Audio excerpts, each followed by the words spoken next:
નમસ્કાર દર્શક મિત્રો, હું નીલમ સોલંકી વિશ્વાસ 24 ગુજરાતી ન્યૂઝમાં આપનું હાર્દિક સ્વાગત કરું છું। હવે નિહાળો આજના મુખ્ય સમાચાર।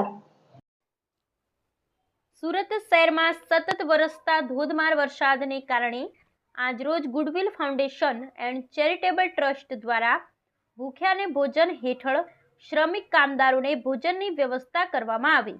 આ કાર્યક્રમમાં ગુડવિલ ફાઉન્ડેશન એન્ડ ચેરિટેબલ ટ્રસ્ટની ટીમ પ્રમુખ એડવોકેટ શાહીન મલેક, સલાહકાર સમાજસેવી જુબેરભાઈ સોડાવાલા હાજર રહ્યા હતા। Bureau report Taufiq Sindhi.